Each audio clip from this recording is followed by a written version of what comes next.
grande et ma joie d'être à nouveau au devant de vos postes téléviseurs, de vos écrans téléphoniques, de vos ordinateurs.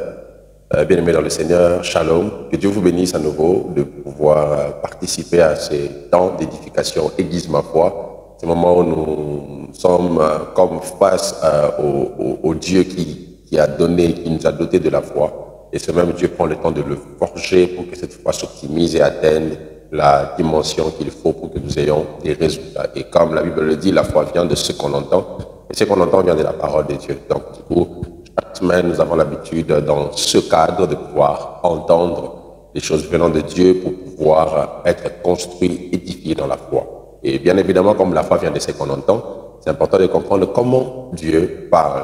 C'est ce que nous sommes en train de faire depuis tout ce temps où nous étudions les langages de Dieu. Et j'aimerais aujourd'hui clôturer avec beaucoup d'émotion ces enseignements sur le langage de Dieu. Dieu soit béni pour tout ce temps que nous avons eu à passer en train d'apprendre sur comment communiquer avec Dieu, comment Dieu nous parle, comment Dieu aimerait nous parler. Et en ce début du mois de novembre particulièrement, je profite pour prier et bénir ce mois de novembre pour tout un chacun.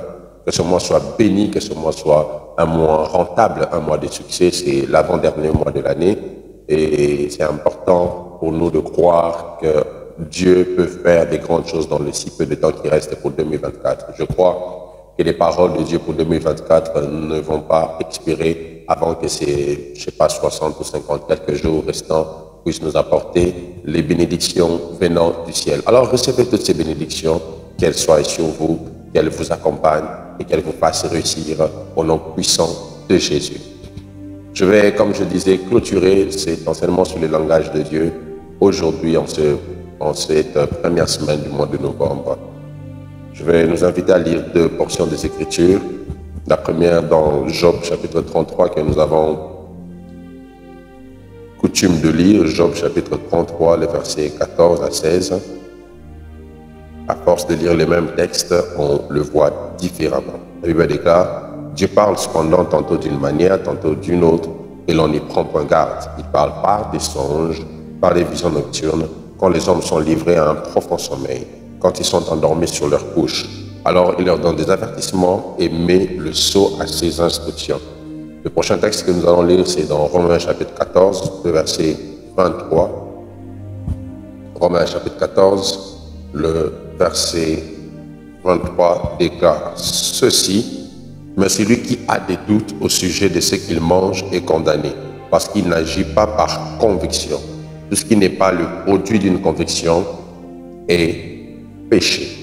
Je vais vous inviter à lire un troisième texte dans Philippiens chapitre 2, le verset 13, qui dit ceci, car c'est Dieu qui produit en vous le vouloir et le faire selon son bon plaisir. Parlant des langages de Dieu, j'étais en train de nous faire voir la fois passée l'un des langages que Dieu utilise souvent. Ça s'appelle les convictions. Dieu parle beaucoup par les convictions ou même la conviction. Dieu utilise beaucoup cette méthode pour nous parler. Et je nous ai beaucoup fait voir que tout cela se fait par le canal du Saint-Esprit. Le Saint-Esprit est le garant de la communication avec Dieu. C'est ce qui s'est passé dans Actes chapitre 2 à la chambre haute, lorsque l'Esprit, le Saint-Esprit de Dieu est venu sur les apôtres par des manifestations. La Bible déclare qu'ils se sont mis à parler en d'autres langues, selon que l'Esprit leur permettait de s'exprimer. Donc, il y a eu une restauration de la communication. Et il continue en disant, ceux qui étaient là les entendaient chacun parler dans leur langue maternelle. Donc, l'Esprit de Dieu facilite la communication, de sorte que même quand nous ne parlons pas la même langue, nous pouvons parler le même langage. Il a résolu un problème qui était créé à Babel lors de la destruction de ce peuple qui voulait bâtir une tour. Dieu avait créé une zizanie, une destruction de la communication. Et le Saint-Esprit est venu pour restaurer cela. Alors, avant d'aller plus loin, j'aimerais donner ces quelques paroles, les résumer, en vous disant que là où le Saint-Esprit est présent, le langage de Dieu est compris. Je répète, là où le Saint-Esprit est présent, le langage de Dieu est compris. Ça veut dire, peu importe la manière à laquelle Dieu veut vous parler, là où son esprit est là, vous finirez par comprendre son langage. Comment il a voulu vous parler. Deuxièmement, là où le Saint-Esprit est présent, le langage de Dieu n'est pas confus. Il est impossible que le langage de Dieu soit un langage de confusion là où son esprit est présent. C'est très précis là où l'Esprit de Dieu est là, de comprendre que Dieu a parlé, Dieu a dit telle chose, Dieu a dit telle chose. Dieu ne peut pas venir dire une chose et son contraire. Dieu ne peut pas dire que c'est l'homme de ta vie et après un autre prophète encore vient te dire que ce n'est pas l'homme de ta vie. Après un autre vient encore te dire que c'est l'homme de ta vie. Non, Dieu n'a pas un langage confus. Dieu est précis. Le langage de Dieu peut progresser, mais ça ne peut jamais être un langage de confusion. Troisième chose que j'aimerais nous dire, là où le Saint-Esprit est présent, tout message glorifie Jésus. Les messages qui viennent de Dieu par le canal du Saint-Esprit glorifient toujours la personne de Dieu. C'est possible de pouvoir être face à Dieu. C'est impossible de pouvoir entendre Dieu par le Saint-Esprit sans que cela puisse glorifier Jésus. Jésus parlant du Saint-Esprit dans Jean chapitre 14 jusqu'au chapitre 16, il donne beaucoup de paroles testamentaires. Il parle du Saint-Esprit, il dit quand il sera venu, il me glorifiera. Le Saint-Esprit a la mission de glorifier Jésus. Ainsi, il ne peut rien dire qui diminue Jésus. Les prophéties qui diminuent Jésus ne sont pas des prophéties bibliques. Toute prophétie en ce temps, peu importe son origine, ça doit glorifier Jésus. On ne peut pas te donner une prophétie qui te fait voir que tu es dans une famille où il y a beaucoup de sorcellerie et avec des conclusions du genre que cette sorcellerie est tellement forte que Jésus ne peut pas la vaincre. Non, ça ne se fait pas ainsi. C'est absurde d'entendre des choses comme ça. Toute prophétie finit par glorifier Jésus. Alors, voici une autre forme de langage que Dieu utilise pour nous parler. C'est ce qu'on appelle les désirs. Ce que la Bible dit dans Philippiens chapitre 2 que nous avons lu, que Dieu est celui qui produit en nous le vouloir et le faire selon son bon plaisir. Les désirs constituent l'une des voies par laquelle Dieu parle. Le désir, c'est l'ensemble des choses que l'on veut voir ou avoir. Dieu peut déposer en vous un désir et ce désir vous fait comprendre que Dieu vous appelle à avoir la chose ou à désirer cette chose-là. Désirer, c'est sentir en nous un empressement qui nous pousse à faire quelque chose. C'est que là, en ce moment, on dit « j'ai juste envie de faire ».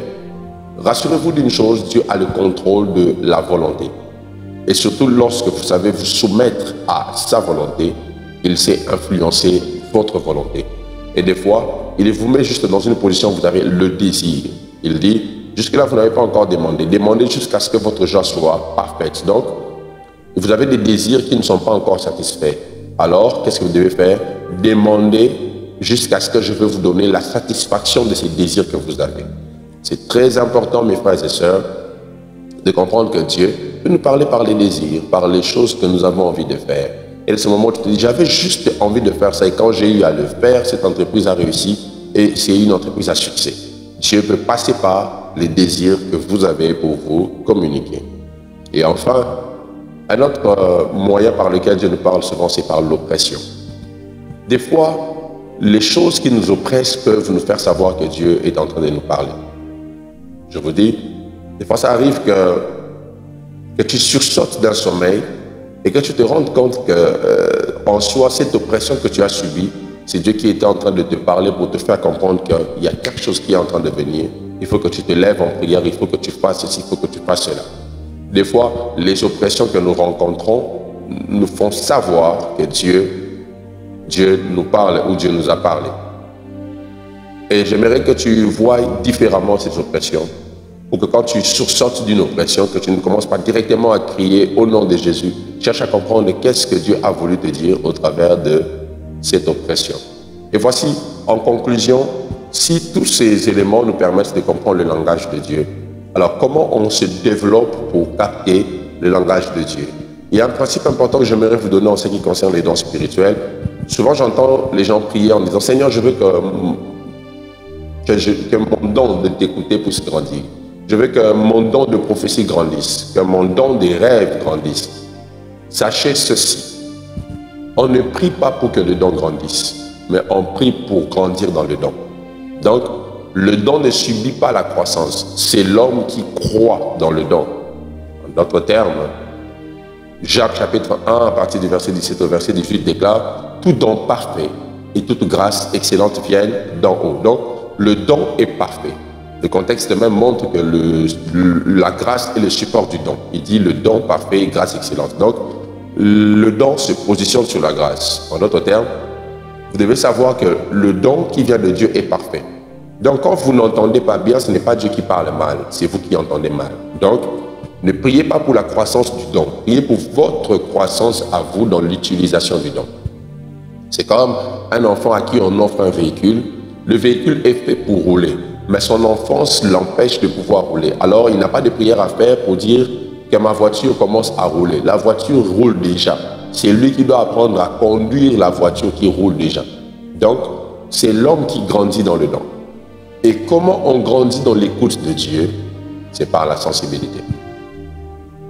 Lorsque vous savez développer la sensibilité spirituelle, alors vous pourrez comprendre le langage de Dieu. La sensibilité, c'est la capacité de comprendre que derrière même les choses les plus petites, Dieu peut vous parler. C'est des fois le fait de comprendre que derrière le fait qu'un fou vous ait simplement giflé, Dieu vous a passé un message. Être sensible, c'est le fait de se prédisposer comme Habakkuk dans chapitre 2, qui dit « J'étais à mon poste, je me tenais sur la tour, je veillais pour voir ce que Dieu me dirait. » Donc, cet homme est resté en éveil jusqu'à ce que Dieu devait parler. Être sensible, c'est se préparer à tous les mouvements pour comprendre le message de Dieu. Être sensible, c'est quand tu as Bethesda, tu sais que même quand l'ange n'est pas venu, Dieu peut venir lui-même. La guérison à Bethesda était une course de sensibilité. Celui qui était le plus rapide et le plus sensible à comprendre qu'un mouvement vient de se faire était guéri. Donc, plus vous êtes sensible, plus vous allez croître dans le prophétique, dans le langage de Dieu. Et la sensibilité se développe par la prière. À force de beaucoup prier, vous allez développer votre sensibilité. N'avez-vous jamais remarqué, à force de communier avec une personne, même quand la personne ne parle pas, quand elle ne va pas bien, vous ressentez qu'il y a quelque chose qui se passe. Pourquoi? Parce que vous avez développé une proximité. Et plus vous êtes proche de Dieu, plus votre sensibilité va croître. La deuxième des choses, si vous voulez développer le langage de Dieu, c'est la foi. Croyez que Dieu peut vous parler et croyez que c'est Dieu qui vous parle. Dites-vous que ce ne sont pas vos pensées, c'est Dieu qui est en train de vous parler. Donc quand vous n'arrivez pas à croire que Dieu peut vous parler et que ce que vous entendez, ce que vous ressentez vient de Dieu, vous continuerez à dire juste après, c'était réellement Dieu, mais je n'y croyais pas. Dieu peut vous parler et Dieu parle par vous. Soyez juste remplis de foi pour croire que ces messages-là viennent de Dieu. Même quand les hommes n'ont pas dit Amen, c'est Dieu qui vous a parlé. Il faut une grande foi pour croire que la pluie va tomber pendant que la pluie n'est jamais tombée sur la terre comme à l'époque de Noé. Foi, c'est croire quand Dieu vous parle des choses qui ne se sont jamais faites, des choses que personne n'a eu à voir, mais qui peuvent commencer par vous. Soyez un homme de foi en ne croyant pas seulement aux choses que vous avez déjà eu à voir, mais en croyant aux choses qui peuvent commencer par vous. Oui, je parle de vous, ça peut commencer par vous. Que Dieu commence quelque chose de nouveau au travers de vous. Que Dieu commence une nouvelle histoire au travers de vous. Que Dieu fasse de vous un homme sensible, une femme sensible à l'écoute de sa voix. Au nom puissant de Jésus, vous êtes bénis. La main de Dieu est sur vous, sa bénédiction est sur vous et sa protection ne vous quittera pas. Dans le puissant nom de Jésus, que votre foi engendre des miracles, que Dieu vous emmène à être sensible à la voix de son esprit et que Dieu vous emmène à comprendre ses langages. Au nom puissant de Jésus que j'ai ainsi prié. Amen. Que Dieu vous bénisse. N'hésitez pas à nous contacter par les coordonnées qui s'affichent régulièrement sur vos écrans. N'hésitez pas à soutenir cette œuvre. N'hésitez pas à soutenir l'achat partiel du centre de foi Espérance de Gloire. C'est un merveilleux projet que Dieu nous a donné pour qu'ensemble nous puissions participer à l'acquisition de cette première terre de l'Église. Que Dieu vous bénisse. On se retrouve la prochaine.